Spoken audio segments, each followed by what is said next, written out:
Justamente sobre as implicações jurídicas dos ataques a Brasília, com o avanço das investigações sobre os financiadores e organizadores, nós vamos conversar a partir de agora com o advogado Leonardo Waterman, a quem agradecemos demais pela participação. Seja muito bem-vindo aqui à programação. Boa noite, Lívia, boa noite, Daniel, boa noite, Elaine, boa noite a todos os telespectadores e ouvintes da Rádio e TV Jovem Pan de todo o Brasil. Perfeito. Estou à disposição de vocês. Muito bom, corrigindo talvez a pronúncia do seu sobrenome, Leonardo Waterman, certo?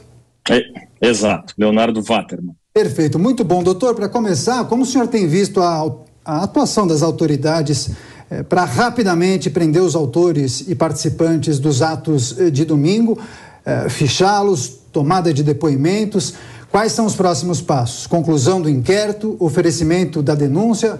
A justiça pode acatar ou não e torná-los réus. Que crimes eles poderão responder? E, por fim, sobre o ressarcimento dos danos. A individualização dos processos permitirá que seja imputado a cada um? Será possível identificar o que cada um destruiu? Vamos lá. Primeiro vamos aos crimes. A essas pessoas, eu acho que já num primeiro plano será possível a imputação de crimes contra o patrimônio, crimes contra o patrimônio cultural. Nós vimos em alguns vídeos que quadros foram danificados, obras de artes foram danificadas. Esses crimes, eles são crimes que nós consideramos pequenos, são crimes de detenção, mas nós temos no meio de tudo isso dois crimes que, ao meu ver, são extremamente graves, que é o crime de associação criminosa e o crime de golpe de Estado, que é a tentativa de, com os atos, depor o presidente que está eleito.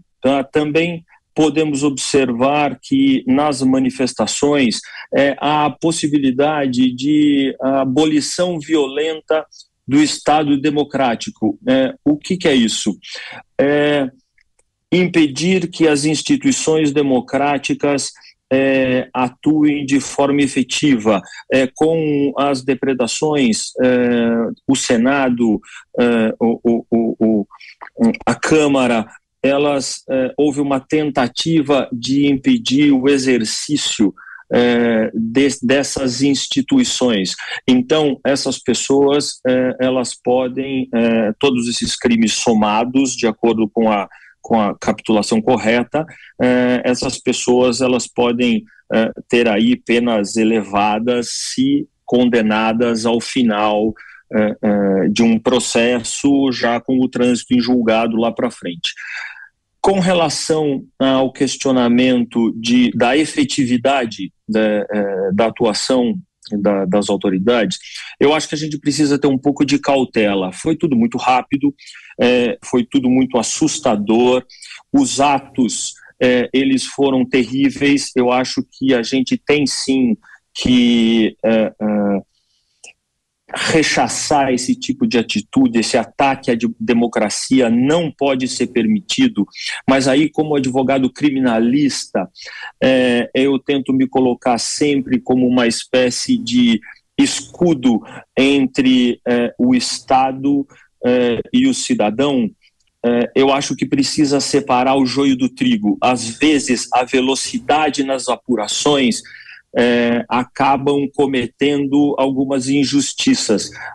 Pessoas inocentes não podem ser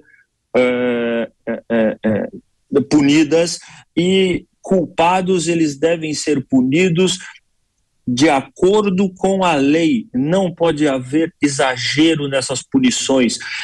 O que está acontecendo nesse primeiro momento é um aglutinado de pessoas e eu, sinceramente, não acho isso correto. Essa ânsia de punir todo mundo de forma rápida acaba prejudicando algumas pessoas que estavam ali simplesmente protestando e estavam exercendo o seu direito, inclusive previsto no artigo 359, letra T, se eu não me engano, do próprio capítulo do Código Penal que permite, que o capítulo do Código Penal que diz os crimes contra o Estado Democrático de Direito, que permite às pessoas a livre manifestação contra os poderes constituintes, contra a Constituição, a livre manifestação, a crítica à Constituição,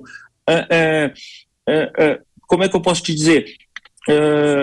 Sem que elas necessariamente tenham que ser punidas por isso. Elas estavam lá se manifestando simplesmente. E essas pessoas não devem ser punidas e não devem ser tratadas como terroristas. Agora, doutor Waterman, hoje a Procuradoria-Geral da República pediu ao STF que fosse aberto um inquérito para apurar, para investigar possíveis condutas omissivas ou ações voluntárias de autoridades do Distrito Federal responsáveis pela segurança pública no último domingo, especialmente durante aqueles atos de invasão e depredação das sedes dos três poderes.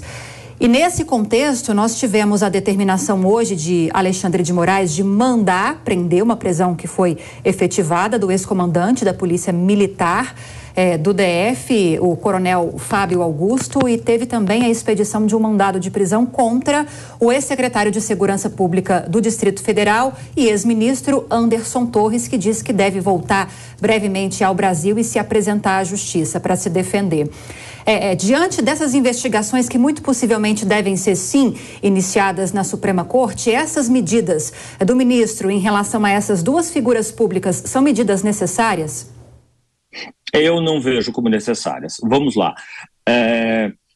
As prisões, elas são a última medida de força que a lei penal tem contra determinadas pessoas.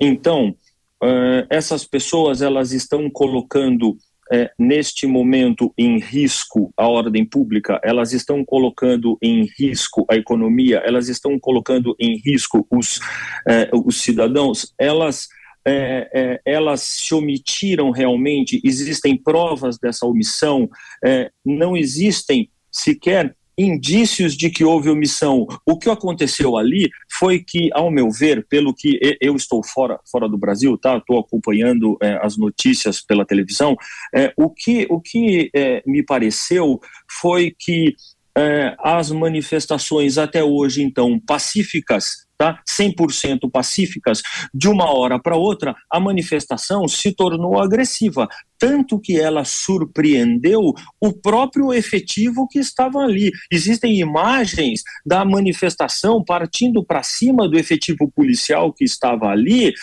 e o efetivo tentou repelir a manifestação e ele não foi capaz de repelir a manifestação. Então, ele foi pego de surpresa. Agora, não é porque houve esse ato e teve essa consequência que pessoas públicas devem simplesmente ser encarceradas como uma forma de mostrar que providências duras estão sendo tomadas. Eu acho que cabe aos governantes agora e aos senhores ministros, o ministro da Justiça, tentar arrefecer essa situação. Nós estamos vivendo aí um Brasil polarizado, estamos vivendo, todos estão com os ânimos exaltados. Eu acho que discursos de punições excessivas, discursos de ódio, vão colocar ainda mais fogo, mais lenha nessa fogueira. O que é preciso agora é acalmar a situação e não colocar mais lenha em tudo isso. E é por isso que eu não vejo como necessário algumas medidas que estão sendo tomadas, como a prisão de 2 profissionais que exerceram os seus trabalhos e se exerceram de forma omissiva, que isso se apure e que eles sejam responsabilizados. Agora, eles dentro do cárcere, isso não vai mudar absolutamente nada. Essa é a minha opinião. Eu acho que não tem justificativa jurídica para que eles sejam encarcerados neste momento, a não ser mostrar para a população que medidas duras estão sendo tomadas. Mas eu acho que é colocar mais lenha na fogueira. Advogado Leonardo Waterman, eu peço licença para chamar a nossa comentarista, sua colega de advocacia, que também é analista aqui no Grupo Jovem Pan. Elaine Keller, sua vez. Boa noite, tudo bem?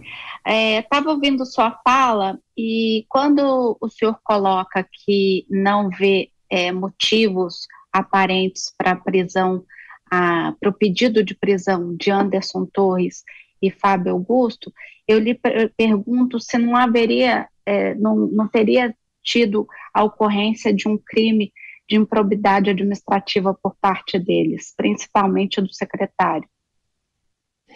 Então, vamos lá. Se a gente pensar na questão de um crime de improbidade, a gente já está indo para o lado do direito administrativo, né? A gente está indo para a questão da questão de prejuízo ao erário e outras questões que daí fogem um pouco da minha linha de conhecimento, que é especificamente o direito criminal, tá?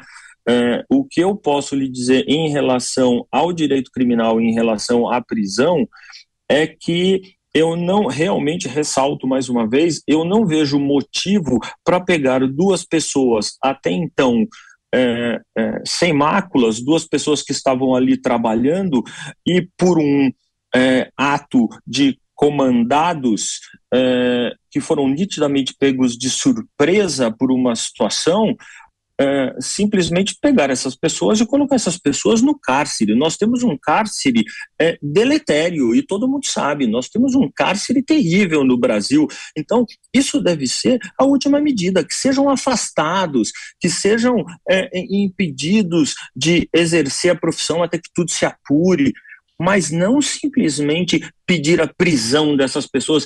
Isso é macular de forma desnecessária, de forma muito antecipada o nome dessas pessoas.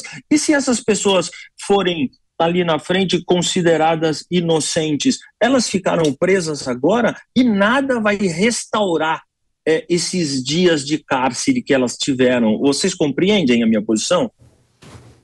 Tá certo, doutor.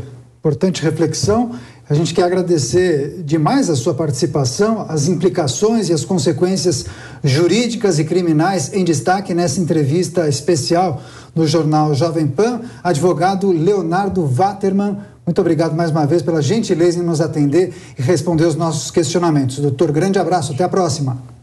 Eu que agradeço vocês, boa noite a todos.